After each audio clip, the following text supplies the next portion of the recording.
Cyberpunk 2077, baby.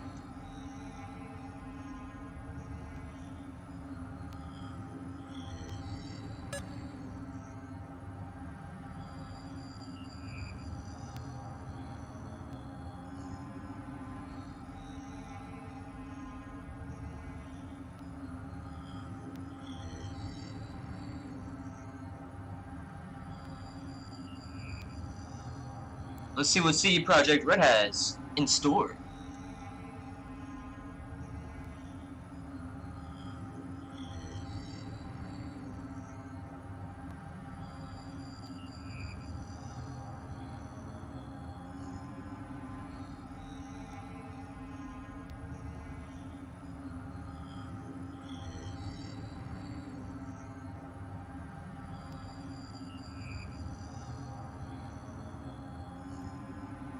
I'm very curious to what they will introduce. It's supposed to be 15 minutes long.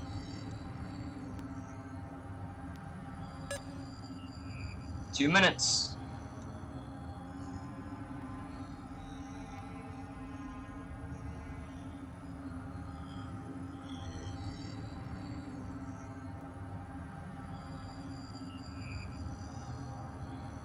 Better be worth it, you know.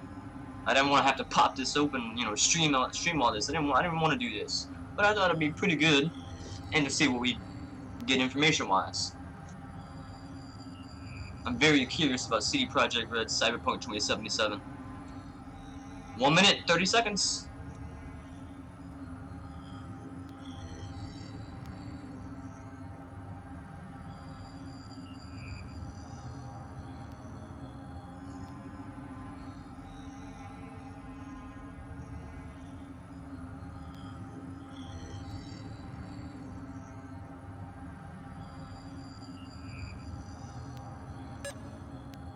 One minute.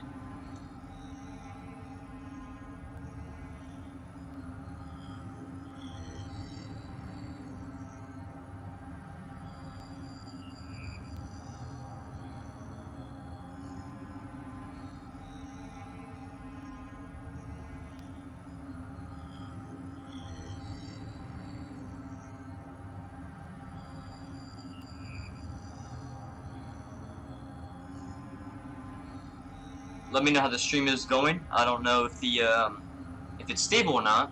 It looks like it is.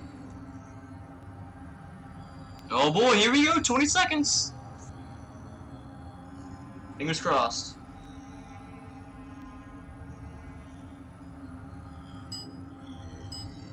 Eight, 7, 6, 5, 4, 3, 2, 1.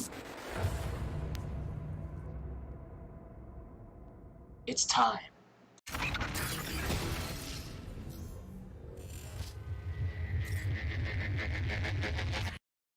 Welcome, my name is Holly and I'm the UK Head of Communication here at CD Projekt Red, and I will be your host for today as we take a deep dive into Cyberpunk 2077. We're going to be showing you a video with new gameplay and new gameplay mechanics, and afterwards I'll be joined by three of our developers, Miles, Philip and Pavel, as we take a closer look at some of the things you're going to see and hopefully answer some of your questions.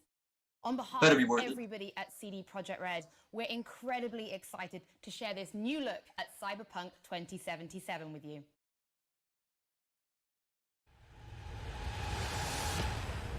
Hey V, you all right? Let's do this.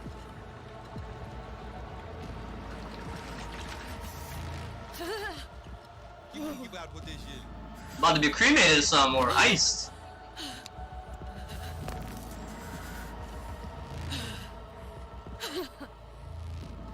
Okay. What now? Barré. Johnny? Barré. On a planché. Oh wow.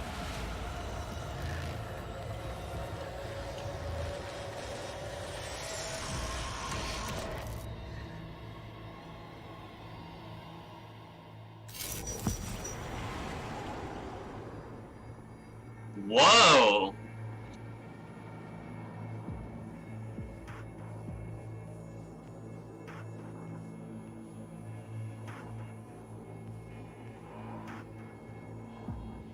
are we?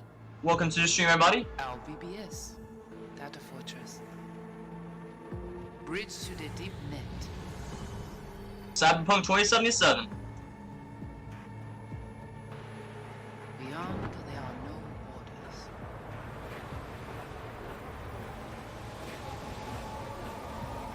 Beyond the black wall.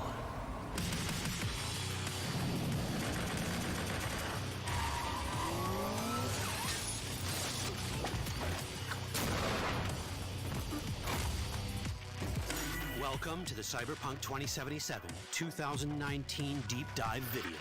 In last year's gameplay reveal, we showed you our vision for the world of Cyberpunk 2077, its quests, and visual design. This year, we'd like to give you a peek at some of the playstyles you'll be able to adopt as your character progresses through the story. Here goes nothing. You're about to see sequences embodying two distinct approaches to playing Cyberpunk. We'll show you a strong solo build, that is, a character who focuses on employing blunt force and taking instant action, and a netrunner build, a playstyle taking frequent advantage of stealth tactics, hacking, and battlefield control achieved using malicious software. Additionally, you'll learn more about Pacifica, one of the game's districts, two gangs, the Animals and the Voodoo Boys, and you'll see glimpses of Johnny Silverhand, the digital construct who haunts our main character, V. A word of caution. Given that the video covers a section of the game deep into the main storyline, we have edited the footage to contain as few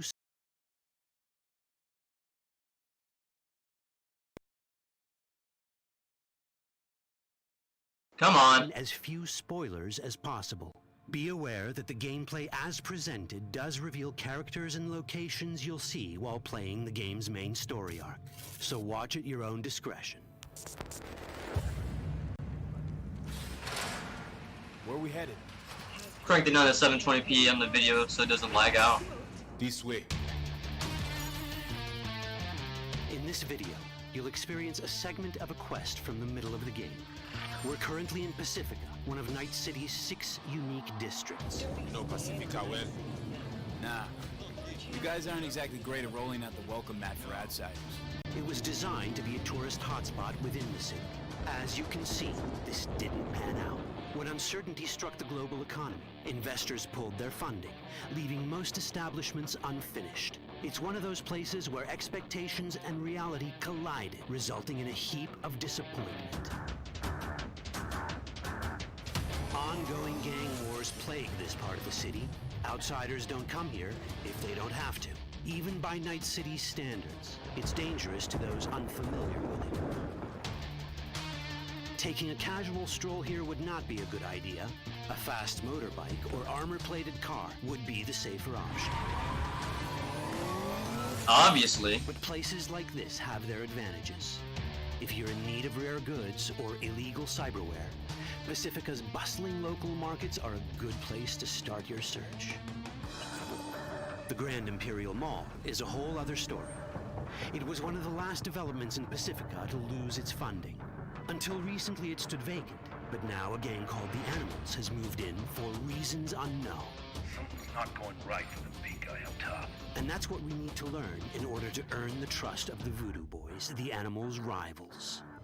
What the hell? Could fucking tell me what you plan to do first. You take job. You do what I say. So you jack in now. Of the many gangs in Cyberpunk 2077, the Voodoo Boys are the most skilled at using the net. You have now seen Pedrezo Agüe, our subnet. Why? What for? You are my vessel now. Through Agüe, I see what you see, hear what you hear. This mysterious gang of highly skilled netrunners has close ties to the local Haitian community. You are V? We have been waiting. Haitians settled in Pacifica in the 2060s after natural disasters struck their island and forced them to emigrate en masse.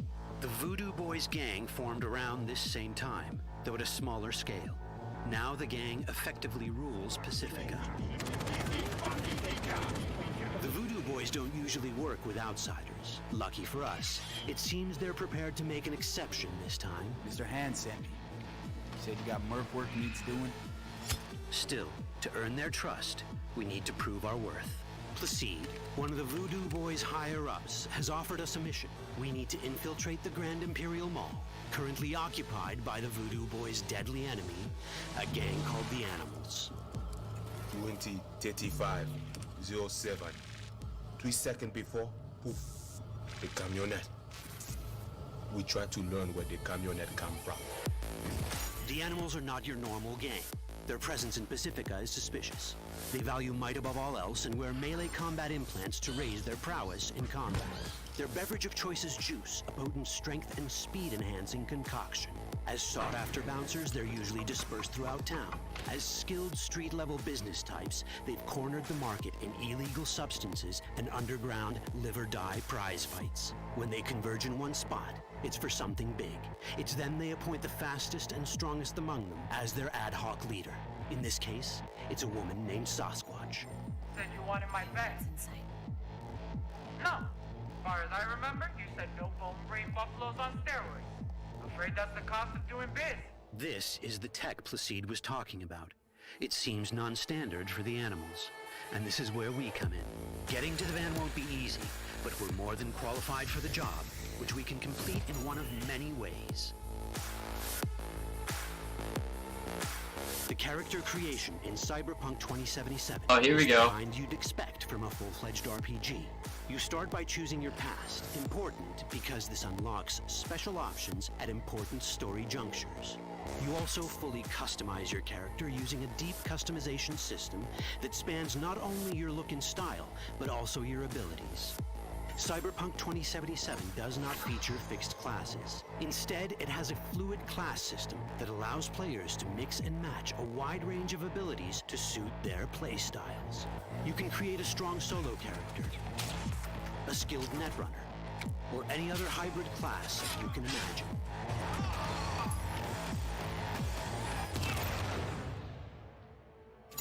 Let's see how a solo playstyle in Cyberpunk 2077 might work. Solos prefer a direct approach. They use guns and might to get things done. So let's wreak some havoc. With our enhanced strength, we can strip this turret of its weapons and give the Animals a You just take their weapon out of the gun, it's so good. This is how a player investing in solo abilities might live out their Terminator power fantasy. Enhanced strength lets us force open doors, or grab enemies to use as human shields. Oh, that's brutal. We also gain access to powerful melee combat cyberware. So even someone as fast and strong as Sasquatch, the leader of this group of animals, is not impossible to beat for a solo. But Sasquatch has a different game plan. She's out to jack in and hack us. Let's see how this plays out.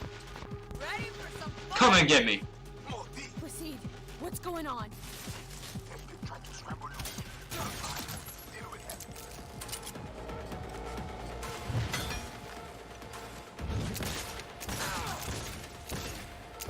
That weakened him. Out like a light. It's our choice if we want to finish her off or spare her. You're Cyberpunk, your rules. If you'd rather sneak around, hide, and strike from the shadows, no problem. Just develop your netrunning skills to get around obstacles or hack into enemy tech to have it do the dirty work for you.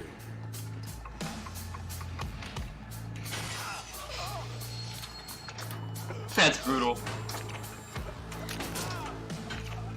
Netrunning abilities mean hacking skills that let us use our cyber deck to breach access points. For this, we fill the buffer of our cyber deck with a string of instructions represented by these letters and numbers. Matching the instructions for basic access grants us control of devices connected to this network. The more instructions we match, the more control we gain over elements in the network. We can hack our way through in numerous ways. A quick hack may grant us control of the security camera. Another one should let us tweak the difficulty of the training bot to create a distraction.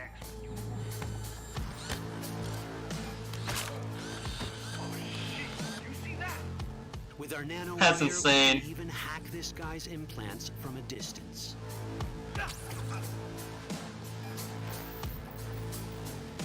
In this world, almost everything is connected to a local network. And that means it can be hacked. Ours is a wolf.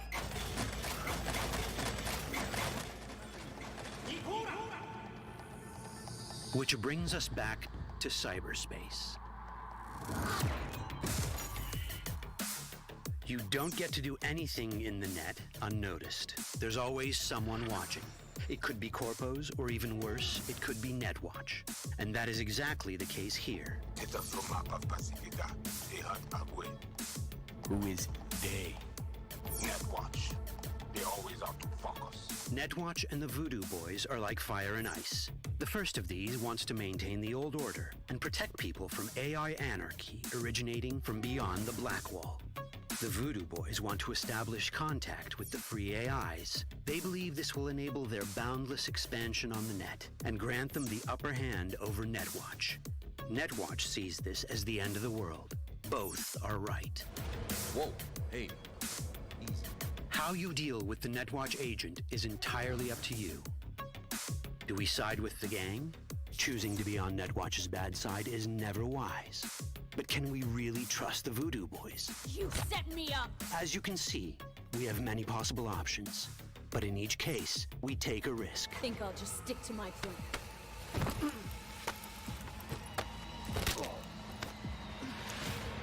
Knock him out.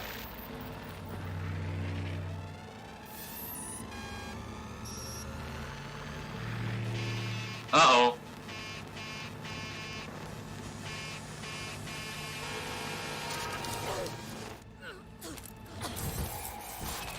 That didn't work out well. Compromise. In the world of Cyberpunk, few things go as planned. And that was just a glimpse of how complex the branching storyline in Cyberpunk 2077 can get.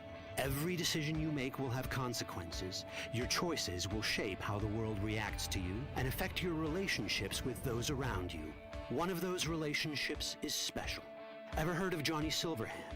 A rebel rocker boy who will be your companion throughout your adventure in Night City? Come on, really think they give a rat's dick how you look?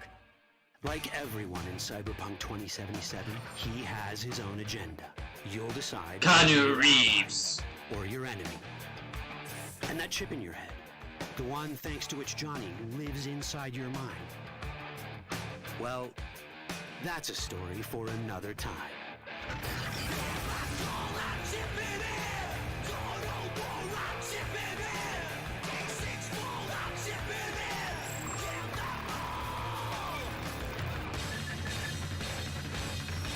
That was pretty good, for the most part. Welcome back. Now, following the deep dive, there is an awful lot to talk about. So I found 3 of the very best. Oh, you're so happy. But I think Jess... The gang is going to be interesting, though. Voodoo Boys and Animals. Why don't you introduce yourself one by one so everybody knows who they're listening to? Hey, I'm Miles. I'm one of the level designers at CD Projekt Red. Hello, I'm Pavel, and I'm a lead of the Quest team, and it's a great pleasure to be talking to you. So I'm Philip, and I'm one of the Quest designers, so I work really closely with Pavel over here.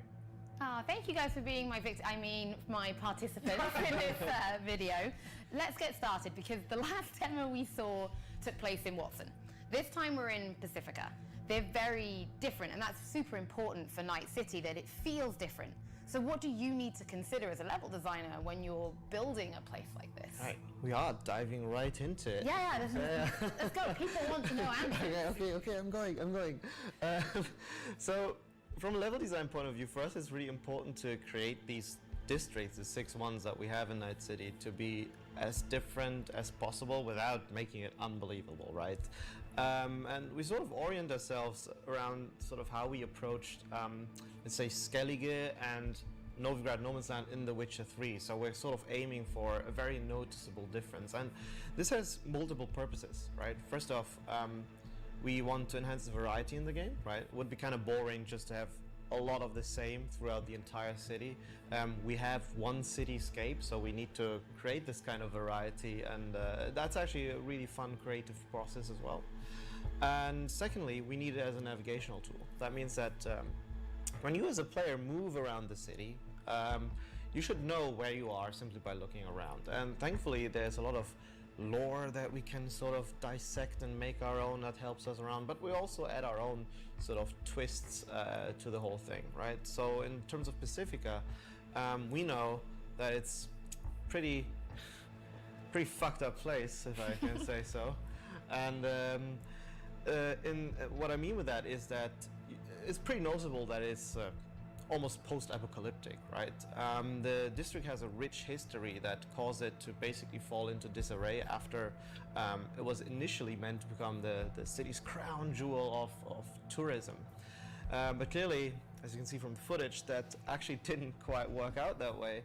And now you'll actually see things like burning cars on the streets, right? And it's very deserted, so much unlike Watson that we showed last year, where the streets are bustling with people, here there's way less, because it's simply a very dangerous place that you don't want to really go if you don't have to. And again, that's one of these things that once you enter the district from the rest of Night City, you'll actually notice that, right? And of course, all the destruction going on, and okay, so diverse environments. Yeah, I mean, makes sense. Suffering and pain, Our favourite and thing. violence, as it were. So what kind of things are exclusive to Pacifica? Because you don't want people to just come for the quest and then leave and that's it. You want people to keep coming back to this district. So what can people find there? I mean, this is what I meant when I said like it's a very fun process to think of these kind of things, because these sort of characteristics that we give the district directly sort of birth the things that you can find there, right? And amongst the destruction, you'll still find people living there, right? Pacifica is inhabited by a large Haitian community, and each district sort of has a kind of dominant gang who has taken over there. In the case of Pacifica, that would be the Voodoo Boys. And unlike the Maelstromers that we saw last year, the Voodoo Boys are actually deeply ingrained within... Hey, Lions Gaming, Lions Games, welcome to the stream. Actually, checking out Cyberpunk 2077. They're not your typical sort of street gang in the sense that they don't really bring a lot of gunpowder to fight themselves, but they actually specialize in cyberspace. They're obsessed with the mysteries of cyberspace. They've sort of almost made it their own religion, if you will. And they have the reputation of being the best netrunners that you can find in all right. I'm busy working on my game now. Cool gang that I got PUBG installed, but I haven't decided to play it yet. With in several ways. How? You will have to find out. I noticed Cyberpunk 2077 was about to start streaming, so I had to get on this train, hype train. Pacifica. As I said, all of these things together, the culture, the visuals, the architecture, and the history really will be very distinct to the district.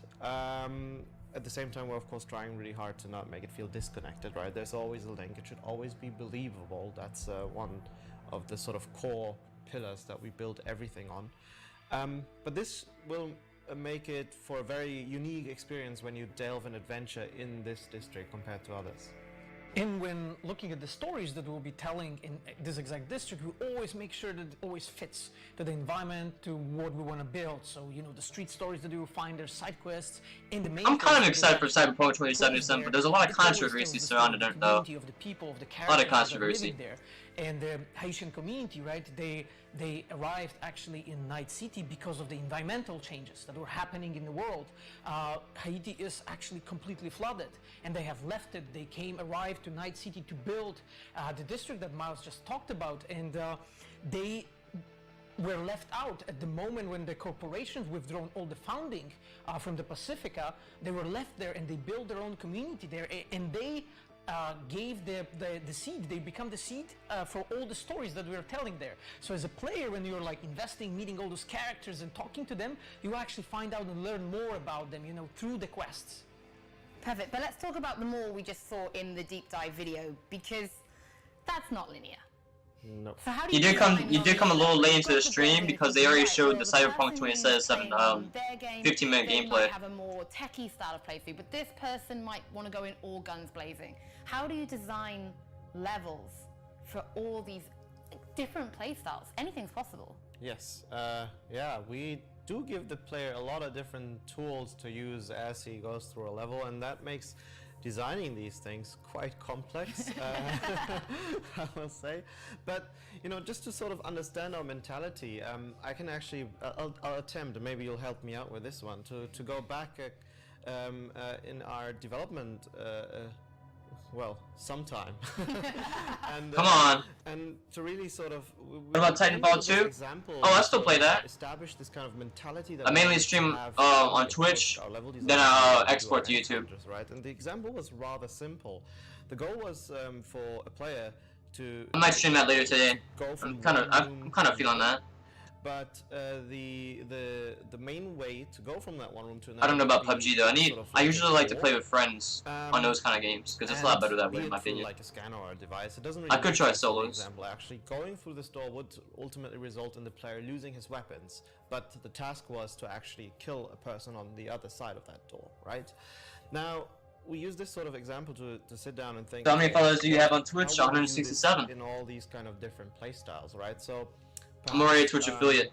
You know, one way would be to, you know, convince a guard that so there's that next to the door, just let you through, right?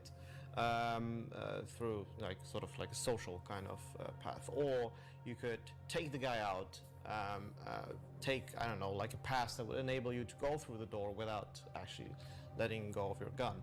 Maybe if you are invested as a melee character, it actually doesn't really matter to you. You just walk through the door and then punch the guy on the other side into like a pile of blood.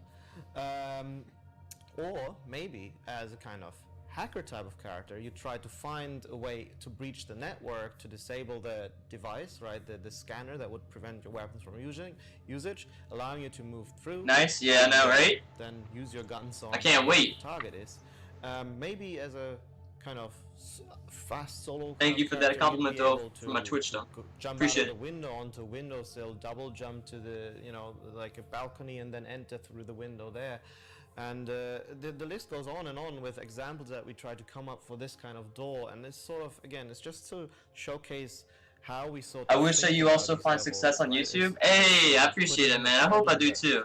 I do kind of like YouTube, but I need some kind of editor. I don't have an editor. To solve this issue, eventually I'll get that later on, I hope. In their own way. And that is how we're hoping to really create an experience for the player that they feel inherently is their own, right? They came up with a solution given the systems that we gave them, and they really get to feel like the badass Cyberpunk V that we want them to feel like. It's actually also a lot of fun to work on this from a story perspective, because, you know, as an example on the Wild Hunt, we were already working with very non-linear stories, but now we also have this non-linear gameplay approach, and for us it was always really important to have these choices and consequences, and we did them in the story. You know, anything should matter somehow, but now we can also say, okay, players have all of these different choices to solve a situation, so of course there should also sometimes be some consequences, and not just on the gameplay side how you solve it, but of course, you know, the story should react to it. Do I just run into this room and kill a few guys, or do I, you know, choose a super different approach? Sometimes this can now open up a completely new way to go through a quest. So, you know, it actually, I think it added to this whole layer of non-linearity. It added quite a few, let's say, more things we have to do, but the thing is, it is a challenge for us, but it's actually a really fun challenge. It's actually really cool to come up with all these ideas.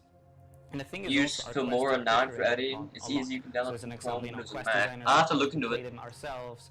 Pavel as our lead plays them again. Directors play them, and also, you know, most importantly, QA plays our quests a lot, and our QA team has really, really good ideas. So, you know, they always think, okay, what do I think right now? What would I want to do in this situation? And then we often communicate, and this is how some of the best ideas are actually created, just through going through these missions over and over again, and always finding some new ways to approach them, and some new ways to, you know, find interesting consequences, what to happen afterwards. Yeah, and that I think sort of ties up with a whole philosophy of a game, which is the freedom. and we have a freedom on the story layer, and maybe I don't want to talk about it too much and not to spoil it, but but it ties up with the gameplay very well, with like the way how the levels are constructed and with branching gameplay, as Philip just explained, because player has freedom playing the game. Sorry about switching my desktop, I was checking something. And you play the way you want, and you want the player to feel this choice, you know, that he's doing depending of, you know, how skills he's assigning, what weapons he or she is picking. Totally didn't see my Sword Art Online background. As, like, you know, fulfilling this ultimate like cyberpunk fantasy. So in the demo, we obviously saw the bike. There was a little mention of the heavy armor car, but can you tell us a little bit more about the kinds of vehicles that will be in Cyberpunk 2077? I can tell you a little bit about it. Your videos are really interesting to watch. You think so? Different kinds of vehicles. I don't really like say too much that I think is interesting, you know? So there will be all kinds of vehicles, and of course there's also, you know, society is very different. So, you know, we also have different art styles that keep in mind, I don't edit any of my videos. All I do is just export them straight from Twitch, because that's where I'm mainly where my career is right now, is on Twitch. I have more of a platform ground on there than right on YouTube. They're made to do a job, and of course, but you know, the player can choose to have them as Yep, well. yeah, I appreciate that, man. Thank you for the feedback. I'm glad you enjoy them. There's also, you know, somebody enjoys them. Oh, makes me feel like my time isn't wasted at least. You as a player are only limited by what you can afford. That's like real life. Yeah, life is like that's Cyberpunk. what we strive for. But yeah, you know, we try to thrive for variety. So, you know, we also looked like, what are the kinds of vehicles players would want to have in a Cyberpunk game? So, you know, we don't just have cars, we of course also have bikes, like our very own Yaiba Kusanagi here, one of my favorites. It's a very, very cool bike. And there's some, let's say, surprise vehicles that are still to be seen in Cyberpunk that I don't want to spoil here, but I would say something very special that's also dear to my heart. Now I'm really intrigued. But of course also, let's say, the super highest echelon of people in Night City, they also have access to AVs, so flying cars, which is something that you as a player, you're not part of that world, but through specific story moments, you might get to, you know, ride in them sometimes. So, you know, we want to give you a few different... Man, we can't have aviation flying cars? That's so stupid. Also, of course, you know, you have your garage where your apartment is, so you can also have your own vehicle that you store, that you can call to yourself. So, you know, you can't call your vehicle... When are you going to stream Titanfall 2? Probably after Cyberpunk. It will be your very own. I don't have a capture card yet, but I plan to get one eventually. So Night City is so I can capture PS4 gameplay and PS3 or other kinds of consoles, because that would be awesome. City. And you kind of want people to explore it by foot, right? You could just walk, like, from point A to point B if that's what you want, or drive. You could, but probably you would get pretty tired because it's a pretty big place, so you will have to walk a lot. So the thing is, you know, we do not have loading screens while exploring the city. It's a completely seamless place. You can go, you know, wherever you want. And of course, Night City is a very dense place, so there's lots to see on your way. But the thing is also, you know, as with all things, we want to give players a choice. So of course there's the option to fast travel. But the thing is, actually, the way we're designing the city, we actually kind of feel like, even when we're playing it ourselves, that fast travel is often just... When I play the game, I don't want to fast travel. I want to explore the city, because we actually try to give you so many interesting... Do you game on console or PC? I guess mainly on PC. I used to game early on in the 2010s on console mainly, but that's transitioned over to PC. Put on some nice music and I have a good time. But of course, you know, it's possible. And the thing is also, we actually have...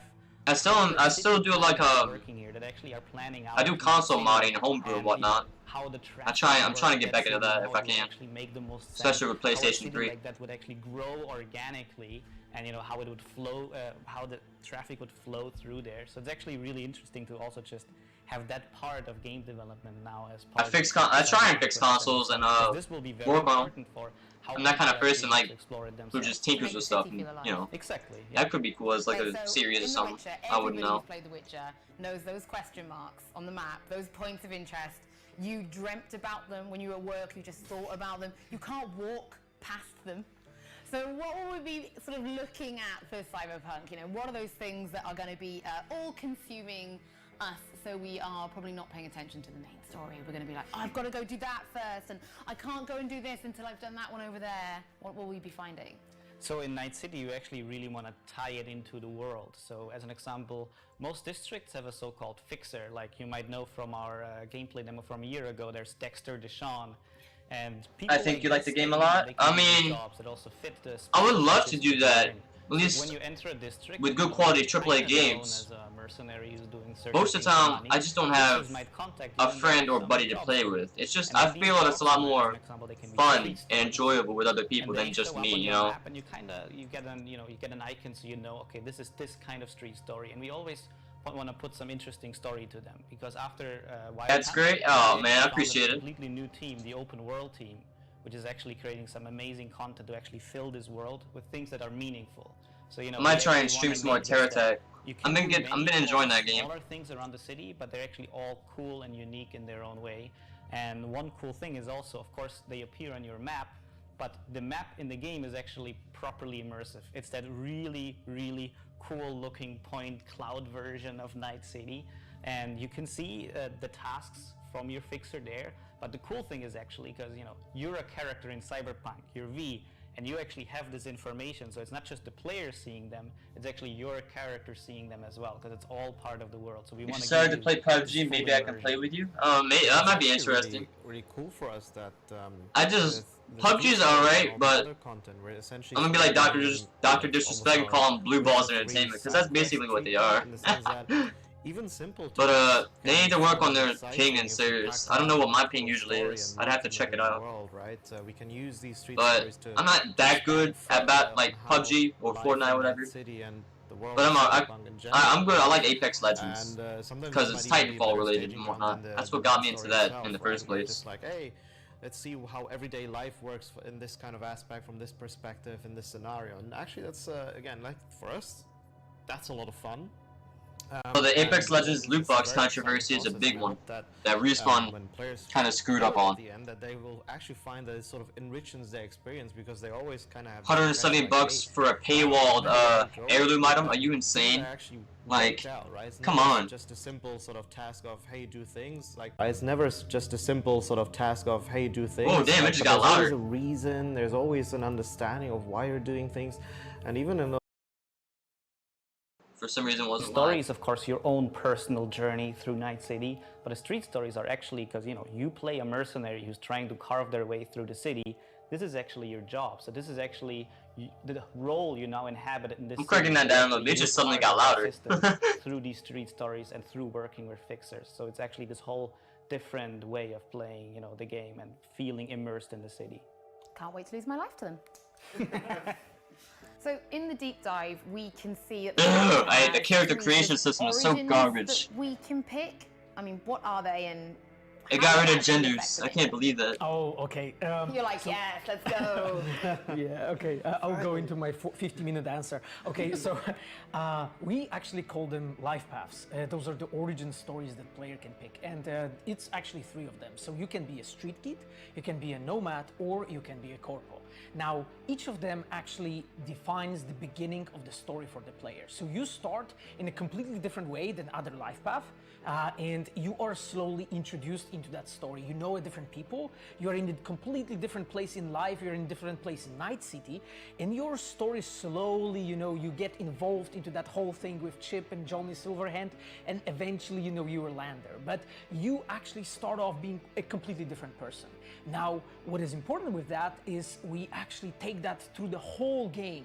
And you as a player, you can actually associate yourself with like nomads, you can associate yourself with corporate people, or you can be a part of the streets.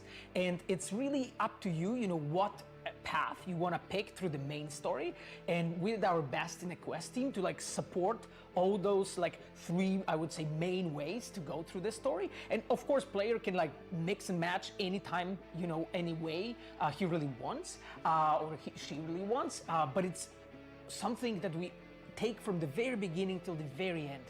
And what's important there is when you're in the scenes with the characters, so when you're discussing things, you can actually use those things. So if you're a corpo and you know how the corporations work, you know what are their normal methods, you know what's the deal with them, you actually can use this knowledge and sometimes get something more. You can actually unlock side branches in the dialogues, and you can unlock side branches in the whole quest. Bro, your PC specifications. A bit exciting. What I you would mean? say it's something like the What about way how we to make sure that the player can role play their character, you know, to become that person.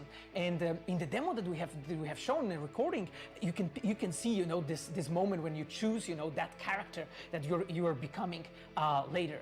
And the characters that you are meeting in the main story, they are also representing those different groups, you know. So in the first demo a year ago, we have shown Meredith Stout, you know, a person, you know, she is a high-class corporate woman from Militech. She has a lot of power, also a lot of responsibility, and you are on her way. And you can see, you know, how that interaction looks like. So when you're from corporation, maybe there's something you can do a bit more with her, you know, and that goes also for others, you know, for nomads and for street kids.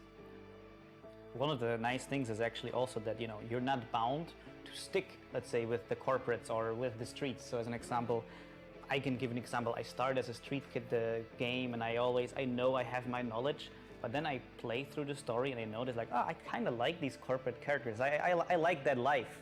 So, you know, I can just, you know, betray the streets and snuggle up with the corporates. But, you know, this is kind of the role-playing freedom we want to give. But, you know, as always, this can also have consequences for you. So anyone who's played the original tabletop version of Cyberpunk is used to the idea of assigning attribute points to create a character. Now, in the deep dive video we just saw, we got a little glimpse of that screen. You could see the points and the different things. So help me understand how that works and how you gain those points. So as a player, you build your character at the beginning, assigning those attribute points, and they define like the core characteristics of your character.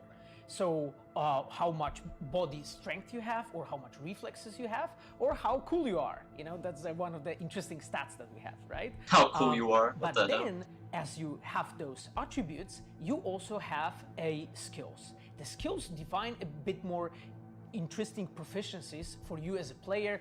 Bro, I'm leaving. All I can say is stay positive. Alright, Lions Gaming, thank you for tuning in. Hope you are interested in Cyberpunk 2077. I sure am. This is a skill. Thank you for tuning in. Allows the player. Anyone else who's tuning in, welcome to the stream. Come, Cyberpunk 2077. The cold blood skill kicks in thanks to your cool stat. It kicks in and gives you a boost in damage, and then as a player you can, you know, survive and so on. But then, you know, using that skill, so you sort of like use by learning, like using that skill, you can actually get better, pump up levels there, and you can get different perks. Now, what's interesting there, you can actually give completely different perks to the skill that you have. And here I think I could use the example of the athletics attribute. So the athletics is the way for us to move dead bodies. So as a player, you can basically pick up the dead body that you have just basically killed, and pick it up and like stuff it into the fridge or in a trash bin. Now, as a player, you normally slow down when you're around with the bodies. But if you have added special perks to your athletic skill, you can now run with the dead body. So because you are more athletic, you can do that. And those are like 3 levels of complexity in our character, in building the character we have. You have the attributes, you have the skills, and then you assign perks to it. And those 3 come together to allow you to create your own amazing character that you want to play at. A lot of people think this is maybe how cool you look and it's all about the jacket you're wearing, but the cool stat is not style-based, is it? Well, you know, this is Cyberpunk, so being cool is of course very important. But the actual cool stat really means how cool you are under pressure, how much you have control over your body. So, you know, are there people shooting at me and I'm holding my gun like that? Probably not very cool. So this is, you know, this is the kind of thing that cool actually controls. But of course, you know, if you want to play a character that's actually cool, you have your choices, right? You can wear your nice leather jacket. And of course, you know, like in real life, also depends on how you talk to people. And that's of course also the choice of you as a player. He just might freak out under gunfire. Yeah.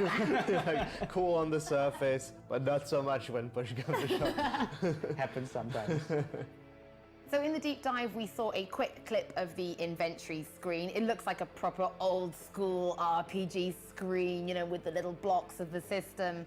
And I know the community wants to hear more about what they can expect. So tell us more, Miles. Oh, I will. Now, of course, like how I always say is, you know, in Cyberpunk, the inventory screen is, of course, where we manage our items, right? But most importantly, in Cyberpunk, it's where we also manage our style. And just as Philip just touched on, you know, like it's really important for us to be able, for you to be able to realize your character, and that, of course, comes in the character creation, but also the way you dress your character, right? We're pretty much aware that there's sort of this, in most RPGs, there's this common sort of disconnect between the stats on an item and the looks. While we can go into details here, let's just say we're aware of this sort of, you know, conflict, I guess, of interest sometimes. So we're looking into how you would be able to make your character still look cool despite having the best stats of an item, right? Just goes to show that that is really important to us. And of course, you know, the whole role-playing aspect goes even further, because we'll have some customization options not only for the way you look like, but also your guns, right? In the inventory, you will of course decide what kind of weaponry it is that your character uses to kill people with, or sneak into different you know, bases, locations, because of course it's also where we mention cyberware, and all of these little things brought together, again, they've sort of allow you to fulfill your sort of what do you call it? Desire. Character fantasy. That's the word I was looking for. In the inventory, yes, we're changing our clothes, we want to look super cool, but what about cyberware? Can we do anything with cyberware from the inventory screen? Oh, yes. So imagine inventory screen, right? So if you see the player there, you have a slot. So normally in, like, let's say fantasy game, you would equip a armor, right? Or you would equip, I don't know, a leg piece or something. Like right now here, you can actually replace that with a cyberware, right? So you can get your legs replaced to your cyber legs, right? And those can give you different skills, like let's say double jump. But then as a player, you can upgrade actually those and, let's say, enhance them in a way that they give you something special to it. So for instance, you can actually make them jump in a way that they do not emit that much sound, and they become like a really stealth tool. So because of that, you can traverse in a quiet way through the locations. So this is how you actually upgrade your character. You just go over your body and replace whatever you need. And in the lore, there are Reaper dogs who help you out with that when you have to install those core pieces of cyberware, like for instance the Raven control system that allows you to control the flathead. But there are also other pieces that you can do on your own. And on top of that, as a player, you can also find pieces, small pieces called shards. And those, if you slot into your slot, you can actually, they give you a power of a given cyberware, so you can try it out. So as a player, you can experiment a bit, you know, and see how it would be if I would have installed, you know, some special piece of cyberware in my body. And that allows the player to, you know, to see stuff, to figure it out, to build their character the way they want. Okay, so we know we can equip some of our cybernetic enhancements in the inventory, but like, where do we get them? Like, how do we get more enhancements? All right, there's actually multiple ways of going about that, right? The most obvious one is going to a so-called Ripper dock and getting new cyberware built in you, or enhancing the cyberware that you have. Some of it you will actually get through as you adventure through Night City. Things like the Kiroshi Eye implant that we have, right? It's almost... I don't like the user interface because it's so flat. Like a core gameplay mechanic to be able to scan things and get additional information on certain circumstances. And of course, then we also have something we call the street cred system, right? So as you progress throughout the game, you will also unlock more street cred through your actions, and that will enable you to unlock more content in the game. That means, you know, more vendors will open up to you, more services will open up, people will have heard of you and are more willing to work with you. So there's actually multiple ways this affects your experience, and yeah, one of them being, you know, like the cyberware that you have access to.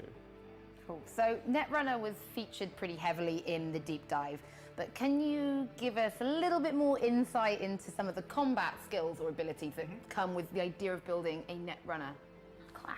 Yeah, so I think using net running skills gives you lots of, let's say, opportunities to be very creative in how you play the game. So I can just give a few examples. So we have access points, and access points are, you know, in the world of Cyberpunk, they can control all the different devices in the area, which of course as a netrunner is pretty useful, because you can hack that access point, and if you successfully do that, you can now use quick hacks. You can actually from a distance take over different devices, like as an example a camera, You can do many different things with it. Look through the camera and have a completely different view, or just, turn it off if it's in your way. And of course, you can take over a turret and make it fight for you, or you can do many different things. We also try to come up with nice custom things. So, depending on where you are, let's say if you're in a gym where there's some nice boxing robot, of course, maybe you can do some fun things with that. So I think as a netrunner, it's always lots of fun to use different things. And as an example, if I would use lots of netrunning skills, it's also really useful to use lots of cool skills that make me really good at stealth, so I'm really under control. So netrunner can be really good at also using distractions, like if there's a vending machine, just make it spit out some drinks, and then of course some people might look after that.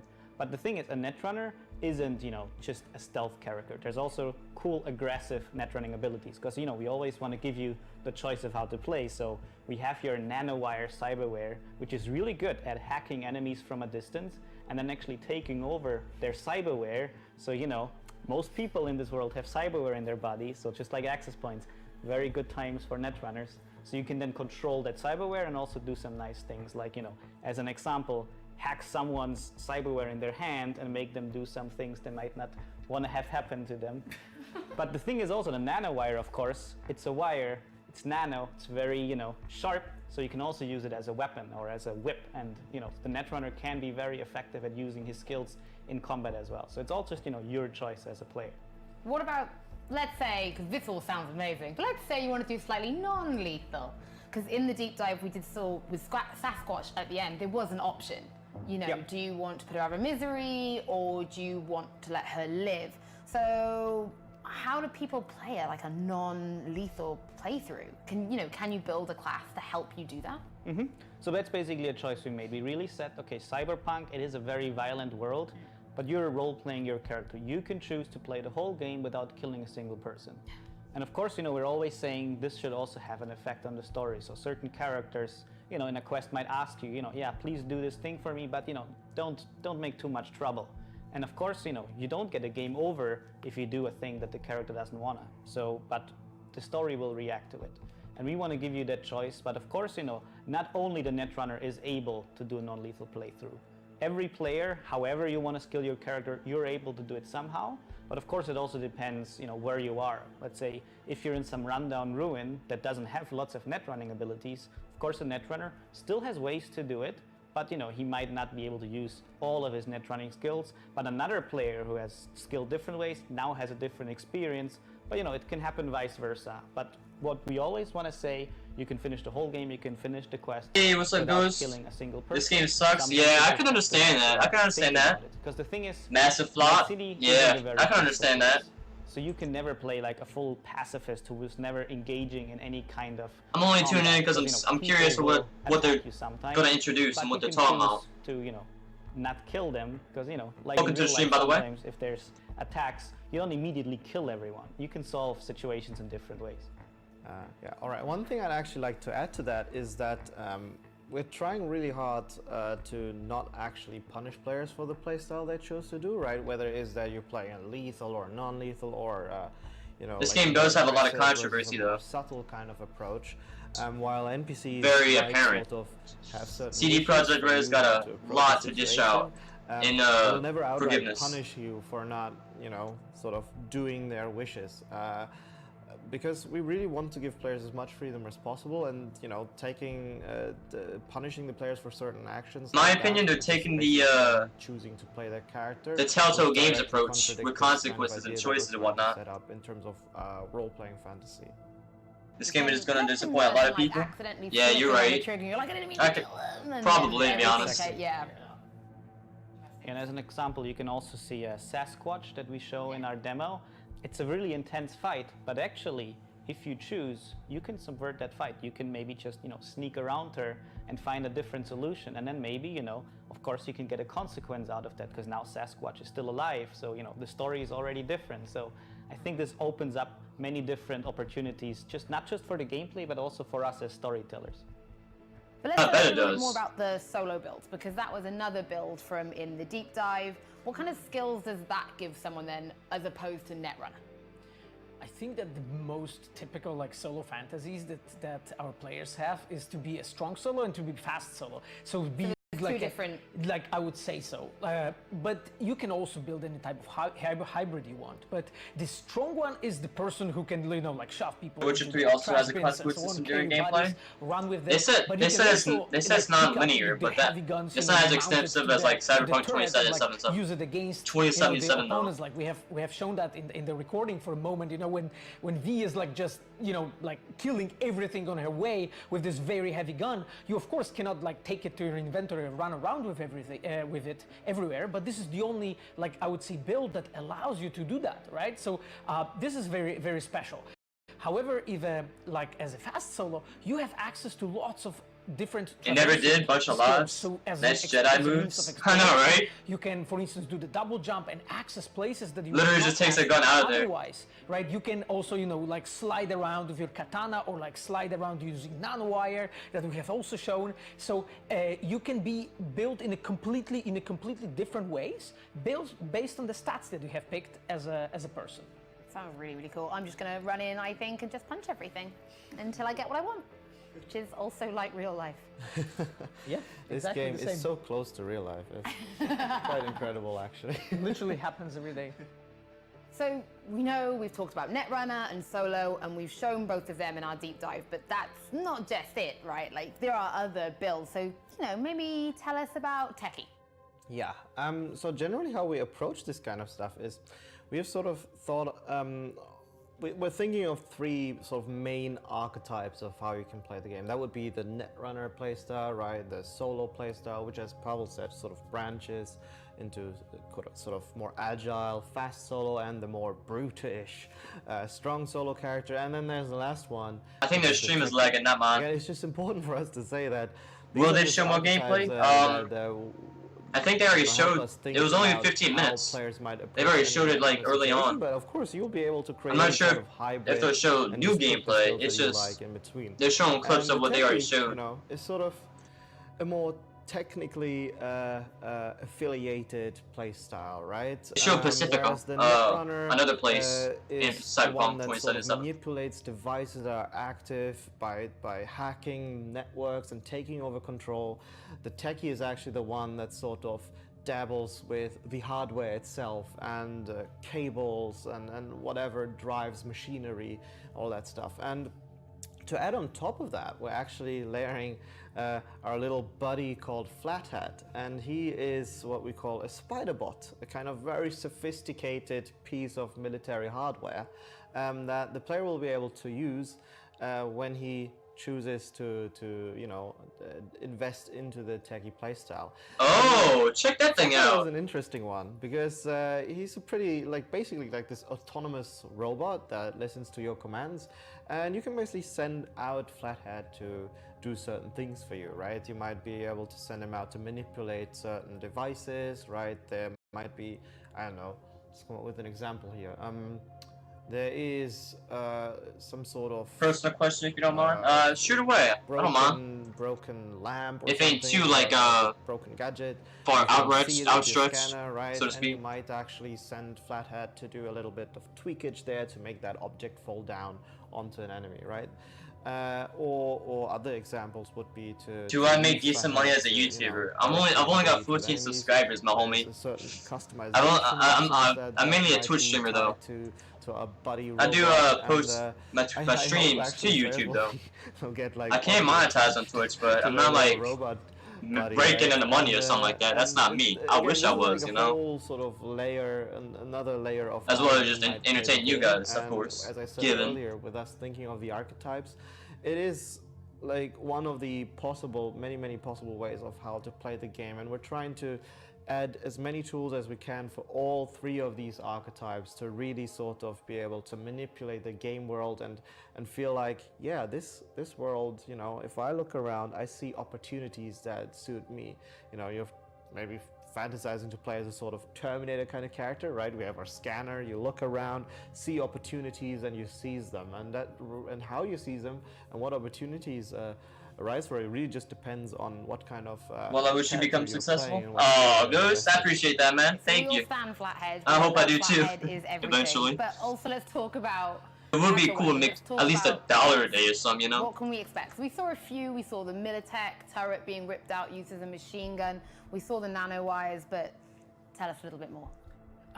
So our guns are divided into three main categories, right? There are smart guns that we have shown in a previous demo like a year ago. So basically they shoot homing bullets that are following target. There are also tech weapons, and the tech weapons are those that have additional capabilities to them that they for instance can pierce covers. And there are also power weapons, and power weapons are mainly focused on being a street grid weapons, so they basically have additional skills and capabilities connected to the fact they're reworked in some way. So for instance, they pulled Destiny's weapons into Cyberpunk. We have put plenty of work to making sure that the weapons feel well and they have their weight. And there's lots of really cool examples that I can give here. Is that just me here or no? There's a handgun that as you use it, it actually speeds up the bullets slowly, and longer you use it, faster the bullets become, so they can do more things and they can do more damage. There is, for instance, a class of the weapons for the handguns that has been created by a Russian company to fight cyborgs. And that weapon is able to heat up the bullet to the point that the bullet becomes almost like a melted plastic, and is done, for instance, so it can shoot off, cyborgs' arms and so on. So there's always a small piece of story, wrapped up around the weapon, what that weapon does. And what's interesting here, I think, is that you can also use a second firing mode for a weapon. And not all weapons have them, but some of them, if you use them in a specific way, let's say a tech rifle that we have shown in a previous demo, when you use it in a specific way, it changes its way, it collapses together, and then it allows you to pierce up the covers and shoot through the walls and shoot the enemies like that. Or you can, bounce bullets off the walls, right, using the ricochet. We try to always put enough depth into the gun. For instance, I literally today I have seen awesome shotgun that has 8 barrels and that shoots them in the same time, and it has actually I think that players will love our gunplay, especially the way how the guns look and how they feel when you shoot them. I'm so excited. 8 barrels, that's kind of insane. Shotguns, they're my favorite. 8 barrels, even better.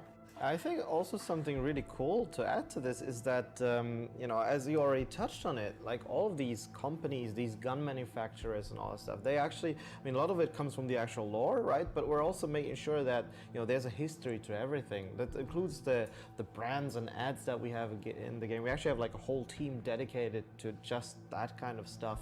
And again, it sort of is in line with our philosophy to make sure that everything is rooted in the world, has its reason why it is there, has its history. I think that's really sort of the secret ingredient to make a really believable world, that when the player actually goes in, that they have this impression yeah, this place exists, right? This feels alive. And I think that will make just the fact of simply walking through Night City a really, really cool experience. Also, actually, one of the cool things we also have is we have lots of different melee weapons. And it starts by, very spontaneous ones. So let's say you find a broken bottle and you just use it, or you find a knife on the ground and you can use it to fight melee, or you can, as an example, throw it. But you can also specialize in melee weapons, because as we said earlier, maybe you want to play as a cyber ninja, and of course, as a cyber ninja, there's many different katanas that you can actually also specialize in getting really good at them. And there's even cyberware for melee, like the gorilla fists that can also be used to, be really strong and open doors. But if you're really strong, you can also hit people with it. But a cool thing is also using your melee weapons together with special cyberware. So as an example, my favorite cyberware that I always like to use is the Sandevistan. And essentially it slows down time for you because your reflexes get boosted. So now you have superhuman reflexes. And the way we show it is, of course, time slowing down for you as a player. So imagine you have your katana and you just go into a slide and then you can aim and just go through, and it actually feels really cool. You feel like you have super control. But actually, you can also see, as an example in the demo, how it feels like to be in the receiving end of cyberware like that. Because the animals have reflex boosting cyberware as well. So actually sometimes when they're coming towards you in melee, they zip around really fast. That's what that is. Exactly, and this is how it actually feels for enemies. When you have your, you know, slow-mo, this is how they see you moving around. So it can be pretty scary to also find someone who uses the same cyberware you use. What about you two then? What are your favorite cyberwares that you've seen so far, that you can talk about so far before you get me in trouble? Oh, I think that at least for me, I think those are gonna be mantis blades. I think that's the best one. We have shown how it looks for the player, how it feels when you use them. You know, the way you can chop off heads and so on. It's something of a it's very poetic, I would say. Practical, yeah, right. Another cyberware I think that I would like, it's more story related, it's Mr. Stud. I will let our players to figure it out what it does, for those who know the lore a bit. For me, Philip already took it away by taking the strong arms earlier and the Sandevistan, so bit of a greedy dude over there. No, but so I guess technically the cyber deck is a piece of cyberware, right? That's the one that actually allows you to breach into networks, take over control, and use all that hacking magic on all kinds of enemies, right? Like in the gameplay, we show how you can not only manipulate this training robot, but you can also manipulate devices that you might not think are necessarily hackable, like the bench press that we showed there, and it goes even further than that, right? If you combine that with, like for example, the nanowires, but also you can do it from closer up, you can actually breach into like a squad's internal network by hacking directly into the personal links of enemies.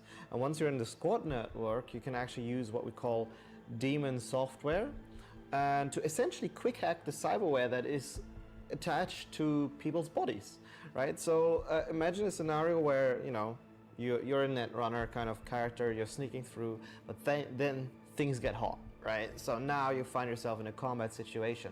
Luckily, of course, you come prepared. You already foresaw that things might go wrong because you're a skilled netrunner after all, so you already breached into the squad's internal network. Now, these enemies start swarming you, and what do? Of course, you start using your scanner. Then you look at these guys and you realize, hey, I breached the security, so I can now upload my virus software into these guys to make them do things that they don't necessarily want. You might hack their cybernetic hand to force them to pull the pin on a grenade they have at their grenade belt, setting them to a fiery and explosive but spectacularly looking death. Alternatively, we also have one that you can actually use to basically make enemies finish themselves off, right? They'll shut themselves down. And it's actually really cool because you sort of see them struggling with their hand as well. So it's like it really sells the fantasy of what you're doing, right? And you're basically becoming this cybernetic god as soon as you take over a network. And it really is something that, feels so different from the other play styles that we have, and I really like the sort of level of variety that we offer players when it comes to that. And I think that ultimately, and pardon me for being a bit buzzworthy about this, but like this will really make each playthrough very unique to players, right? Not only the way you play it, the way you interact with the world, the way you talk to people, all that kind of stuff. Like if you look at all the little choices that accumulate through the game, no playthrough will basically be like another. And inherently they will also feel very differently depending on what kind of character you want to play. And I guess that would be the less obvious one, because as a netrunner you'll always be sort of having your cyber deck, because otherwise you could not be a netrunner. And then I think I've mentioned before in another video of sorts that I really like our nanowires, which go hand in hand sort of with this net running playstyle. I guess you can see where my personal preferences lie. Don't worry, it does not affect my designs. I try to be balanced. Oh yeah, I bet. Like whereas the regular netrunner can sort of breach into a squad network by sort of taking an enemy out and having an extra option to breach into their squad's network. The nanowires. Georgetta, yeah, welcome to the stream and hello, back to you. Safe spot, right? And hope you're interested in Cyberpunk, or at least what they're putting onto the table. So again, as Philip said much earlier, if I remember correctly, we've been doing this for a bit. There's actually, you know, no playstyle that is sort of meant to be played in a certain way. That's cool to hear. Right? We don't go, okay, the hacker kind of character. I'm not he's a like stealthy guy. too looking forward to it, but it is cool to see it. The solo although there's a lot of type, controversy going around it, so I'm curious to see what they're going to talk about here. Still, within these playstyles, choose how you play the kind of character, lethal, non-lethal, stealthy, and non-stealthy, and we just give you the tools in all playstyles to do whatever you want with it, right? So if you want to be a combat netrunner, if you will, that likes to use gunfire and you know, making people blow themselves up, sure, go do that. But you can also do it in a stealthy approach. It really lies in the player's hands. Fair enough. So let's say I've got my 8-barrel shotgun. It's my favorite gun. I love it. What can I do to it? Can I customize it? Is it moddable? Are there any options for, you know, really making something special and one of a kind? So I think we can say that there are like two major ways what you can do, how you can customize your guns. One way is customizing the visuals, and those are different skins. I very much agree. It is very, very interesting, especially what they're going for game mechanic-wise. As a game developer myself, I'm very interested in that. But then there's the second way, how you can customize it. It's a different sort of attachments that you can have. You can have silencers, you know, you can have like a sniper rifle zoom on the gun. You also can boost up the stats of the given weapon. So in that way, you can basically make it more efficient. So you can make it to look the way you want, and you can make it to shoot the way you want. I think, Miles, you've mentioned this before, that also changes the animation, right? As it progresses, you can change the way it looks as you reload and things like that. Yeah, so basically the more you use your guns... Yeah, same. I've seen the trailer too when it first came out, but... them, right? You might start as I don't a know. complete amateur. It's a little iffy. Like I would be with shooting a gun. Good to know. But, yeah. I've already seen the 15-minute gameplay demo they already showed. If you want to see that, you can see it early on in the stream. Handling a gun, either on my so, channel or your, other sources if like you're interested in that. might become smaller, indicating that your accuracy increases ever so slightly, and that will also sort of influence the way your animation looks like. Your reload speed will be faster and all that stuff. So you actually really get this sense of progression and your character evolving as you play the game. And yeah, I think that's pretty special sort of experience if you combine it with the way, you know, that you can customize your guns, man, and kind of really have this feeling that, yeah, this is my signature gun, right? And I'm really good with it. Right, guys, thank you so much. I know there is one looks thing like the end of it from the demo, and that is a little bit more about the gangs. We spoke about the Voodoo Boys a bit, but we haven't... Voodoo Boys, Net Watchers, and animals. Well, I know you guys know everything about Cyberpunk. I thought I'd actually throw out to maybe the Godfather himself. So I caught up with Mike Pondsmith at Gamescom to ask him, who are the Voodoo Boys and who are the animals? Hi, my name is Mike Pondsmith. Check this I'm out. the guy who killed your Cyberpunk characters. And today I'm going to talk to you about two very important things. I'm going to talk to you about animals. I'm working on my own game, yeah, Georgetta. So, let's take the Voodoo Boys. When I created them many, many years ago, I was looking at kind of a really interesting idea, which is what we would now call cultural appropriation. What happens when somebody comes in and tries to adopt a culture that they know little or nothing about and does it really badly. But one of the great things about having a few years is that you get a chance to do some redos. And one of the best ones is what we have with the Voodoo Boys now. The Voodoo Boys in 2077 are really Voodoo Boys. They inherited the name, but it was sort of a natural fit. They were coming from Haiti and the Dominican Republic, and they were the real thing. And they managed to take a lot of the elements of their original culture and meld it into the world of 2077 to bring that cyberpunk vibe into a very old and respected culture. So they're a gang, but they're not really. They're more of a cultural phenomenon. They're more a way of cultural exploration. Interesting. And I think it's really cool. That's interesting how they implement that. It's actual culture in real life. You normally wouldn't see. On the other hand, if I'm hearing that correctly, they're the animals. Way, way back in my dark, dank past, I used to lift. Don't anymore, but I used to. And I would see guys like the animals in the gym I went to. Guys who live to get strong and get really strong and get really strong. The animals are like those guys.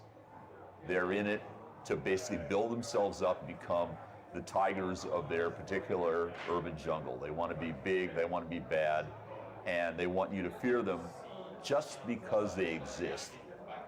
And you know, it's really easy to fear a guy who blots out the sun. Hey, thank you for subscribing, Georgetta. I appreciate it. But the animals are every little bit simple. helps. They have an ethos: get big, lift, get strong. I do post a lot of gameplay on various games if you're interested in that. The Voodoo Boys, who have a culture, the animals have a thing.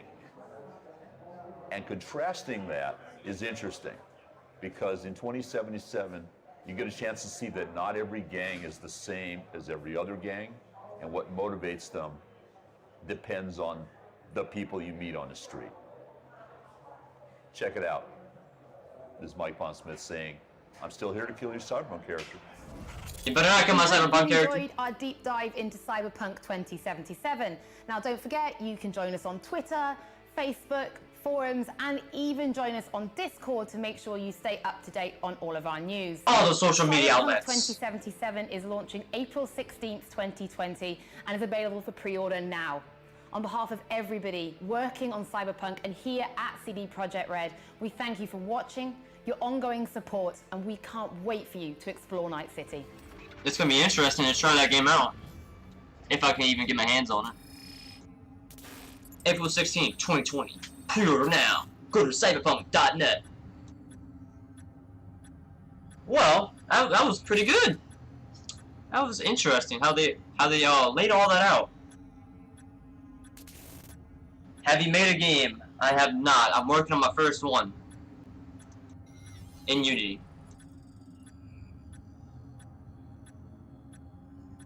That was pretty good though.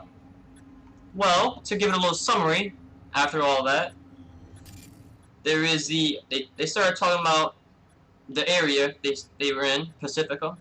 It's different from the previous area, in which it's not a tourist attraction. It's all run down, or it's supposed to be a tourist attraction to bring all the tourism in, but that didn't work out. So now it's all gang, thug, central kind of deal. They introduced the motorcycle, the armored car a little bit, multiple gameplay elements, such as the consequences, the choices you make that actually impact the story. What else? They talked about the Voodoo Boys, the Net Watchers, and the what's the other one? The animals. Oh yeah. And they talked about the backstory behind them through Mike. That was pretty cool. Right then and there. They talked about all the other game mechanics, the inventory, the RPG character options, the 3 life pass. All that's very interesting, but they never really talked about any of the specific controversial topics. In my opinion, they only lightly talked about the removal of the gender options, not necessarily, but they only sprinkled it on there, saying, "Oh yeah, we got a content creator and type of deal," but I don't know. It looks like they still got genders of male and female, but they don't really say that. I think they're just trying to cover that up. But what are y'all thoughts on it? Drop it in the comments below. And I think I'm gonna wrap it here. If you guys have enjoyed this Cyberpunk 2077 live stream that they had, I sure did. Then yeah, hit that like button if you haven't already, or subscribe. Every little bit helps. Or check out the Cyberpunk 2077 studio crew, all their social outlets. And I will see you guys in the next stream or video. Peace.